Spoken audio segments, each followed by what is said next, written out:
Welcome to Golden Black Live, October 11th edition. Tom Dienhart joins us, and we're going to talk some Purdue, Illinois football. I want to thank our sponsors, State Farm agent Trent Johnson at trentismyagent.com, and, of course, Triple X on the hill but on the level, a Purdue tradition since 1929. I know the Northern Lights were out in the Lafayette area last night. We could have gone and had a late evening cheeseburger, Dwayne Purvis at Triple X, but it was quite the show last night. And speaking of shows, Tom, Purdue's going to try to find a way to be competitive Saturday, 3:30 against Illinois. The breaking news is that Hudson Card will not be in the lineup. Purdue's stars senior quarterback. A big blow for this team, certainly, but still the offense has struggled mightily with him as well.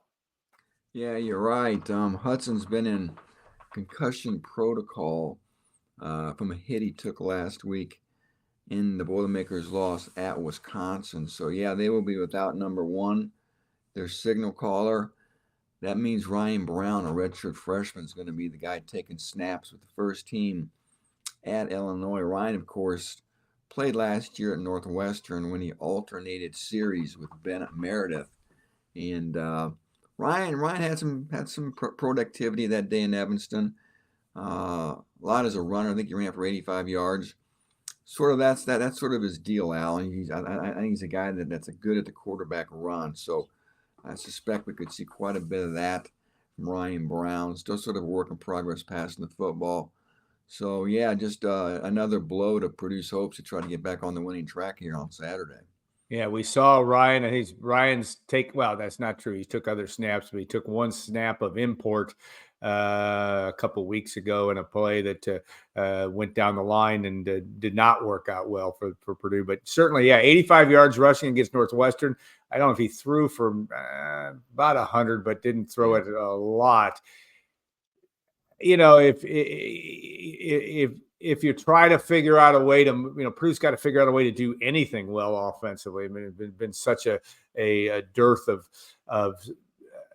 not only the ability to put on points on the board, but really create much offense. Does it change? I mean, is it as obvious as, at least in your mind, and who knows for sure, but you would think maybe it'll be more of a Reggie Love III and Maccabee afternoon and trying to figure out a way to run the football against a pretty good Illinois defense. Yeah, the problem with that, Alan, is that's what Illinois knows what to do. I know. They're going to dare Ryan Brown to try to throw the ball to beat him. So, yeah, I'm sure Purdue would like to feature the ground game. That's been one of the few, I don't want to call it a strength, but one of the things they've done better offensively in what has been an abysmal year for the offense is run the football with Maccabee and Love in particular. So, yeah, I suspect Purdue's going to try to feature a good dose of Ryan Brown running the ball too. Yeah, you're right. We saw him come in the red zone last week in Madison and run that option. You're right. It almost resulted in a fumble. But, again, he's a bigger guy. He can take some punishment. Honestly, Alan, last year up in Evanston, he was the more effective of the two quarterbacks. No doubt. People thought. And when it came down to crunch time late, they brought him back out for consecutive series. So we'll see. I know he's a kid who doesn't lack confidence. Very interesting backstory. Went to high school in I think 3 different states. Was living in Florida by himself at one point in high school. He wanted to go to Florida to play high school football. So kind of an interesting story, an interesting kid. And yeah, you're right, Al. We'll see if Purdue can figure anything out here. I will say this though.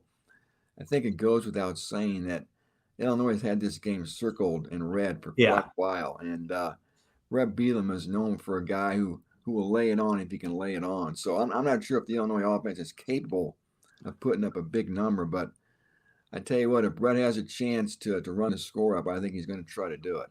Yeah, 44-19, Purdue won last year in a really dominating performance.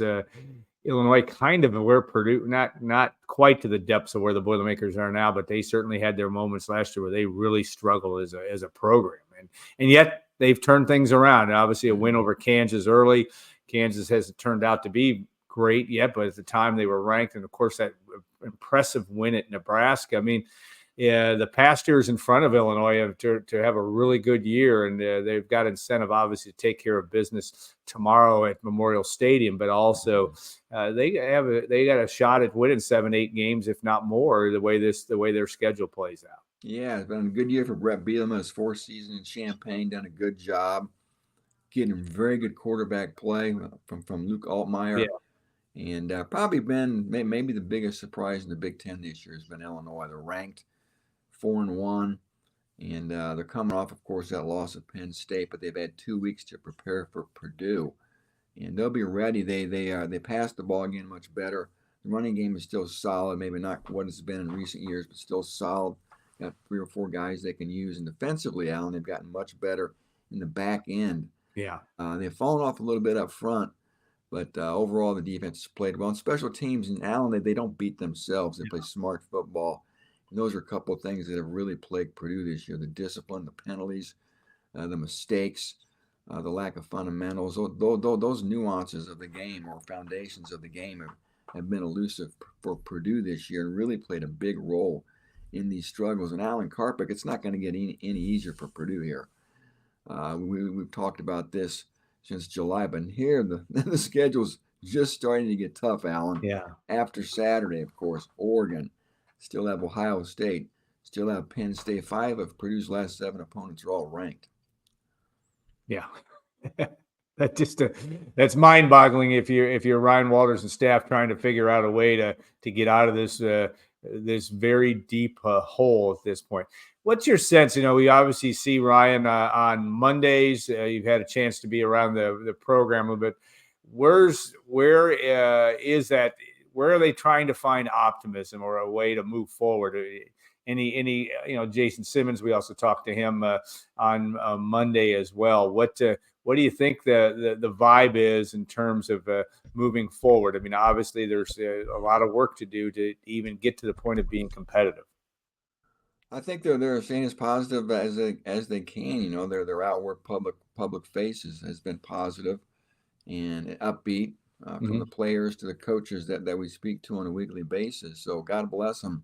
Yeah, because I think I'd be hiding under my bed. Yeah. If I was going through something like this. So I guess there's no other way you can do it, Alan. I mean, you gotta march forward and try to find solutions. That's what they're paid to do. You mentioned Jason Simmons. He's obviously been a guy that's tried to find some solutions for the offense. I know Kevin Kane and Walters are trying to do that on the defense. We saw some tweaks last week at Wisconsin with different personnel groupings. We saw that option I mentioned as well. We saw some things done with Hudson Card in the pocket, rolling him out. We've seen the jumbo package of the offensive line employed as well. So they're trying some things. And Ryan talked on Monday. He wasn't going to show his hand, of course, but he mentioned on Monday that maybe we could see a few more different tweaks this Saturday. So, yeah, you got to keep trying to shuffle the deck and come up with solutions here. And what, Alan, man, I tell you what, my friend, you got a lot of perspective here, but in a season that I can't recall has been any drearier or any more challenging than what we're witnessing right now that I've witnessed in my, 50 years of watching Purdue football. Yeah, I mean, I think the 4-game stretch here has been unprecedented. And I think that's part of it is, I think we all looked at this heading into the year. We certainly did. I'll speak for myself. I didn't see this coming at this level. I really felt like that Purdue would be competitive if it lost games. And we obviously talked about the need to get out of the box. Well, that did not happen. And that's where you're almost in free fall mode. But it's it was hard to see. I think in the past of, and we'll look at, 1993 and 2013, and not saying this team can't win another game because it can, but it is there are some similarities to that. But, you look back to 93, that team under Jim Coletto lost a lot of close games or games where they were very, very competitive. And I think that's the first step, at least from the fan base, is get competitive. Leave it on the field.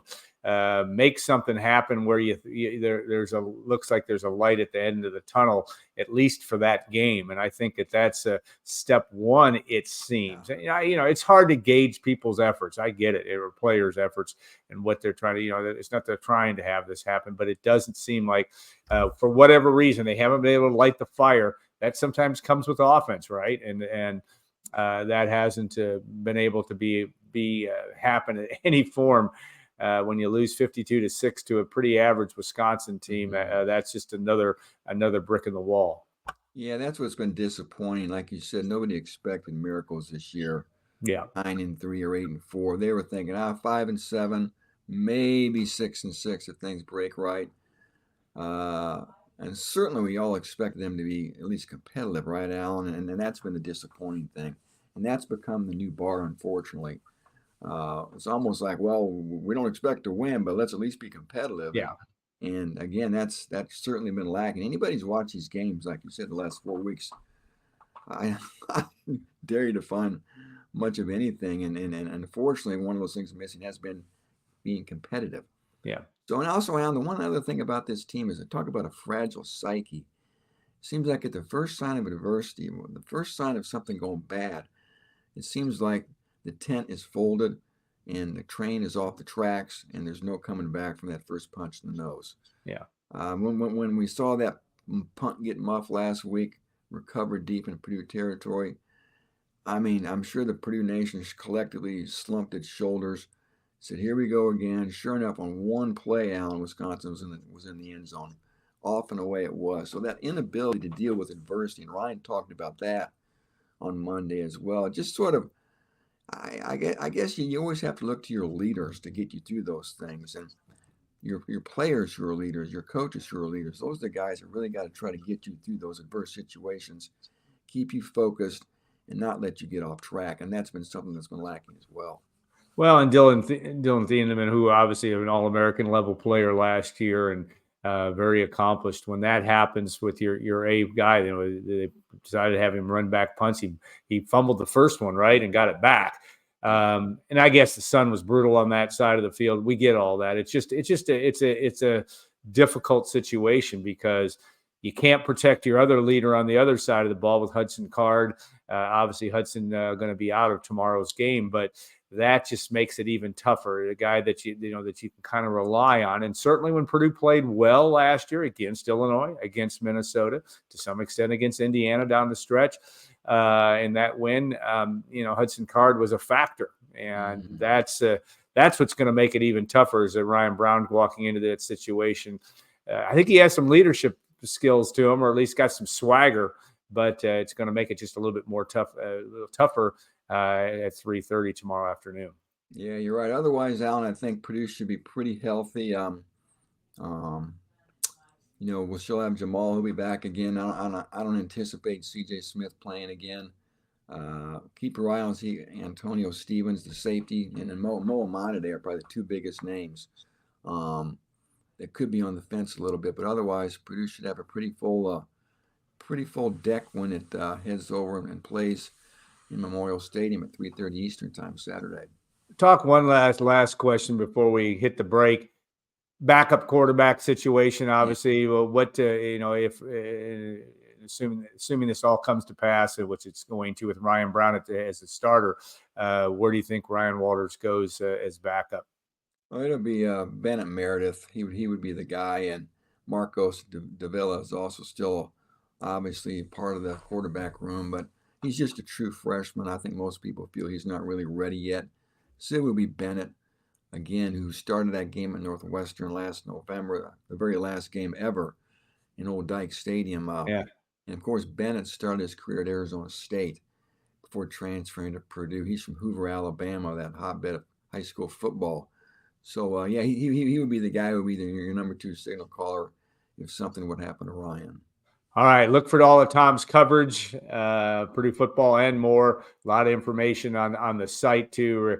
We have to talk about things like contracts and all those kinds of things as Purdue continues to work its way through the season. Really good piece in Boiling Over yesterday about that. We'll be, I'm sure, talking about that issue as the season progresses. Of course, next Friday we'll be doing the show and on game day because it'll be Purdue, Oregon, Friday night in Ross-Age Stadium. It'll be interesting to see what happens to Oregon, Ohio State, what frame of mind Oregon will be in. I don't know what to think. That's next week's problem, as we always say, but it'll be an interesting experience. A lot of eyeballs will be on the Saturday night at 7:30. I think it is local time I should say Eastern time, when Ohio State and Oregon take on each other in that game out west. So, all right, Tom, travel safe to Champaign. I hope I don't know if you'll have time to get any Beef House rolls, but you can always stop at XXX on the way back. That'll be fine too. So, hey, thanks so much. And we'll be back. Second segment, Peyton Stovall, Purdue's Associate Athletic Director, somebody that Tom and I know, high school athlete legend at Lafayette. Jeff, of course, went on to be to Ball State to play basketball, AD at Jeff, and then, of course, had the opportunity to join the Purdue Athletics Department. We will have him in 2 minutes. So stay tuned. We'll be seeing you in 2 minutes on Gold and Black Live.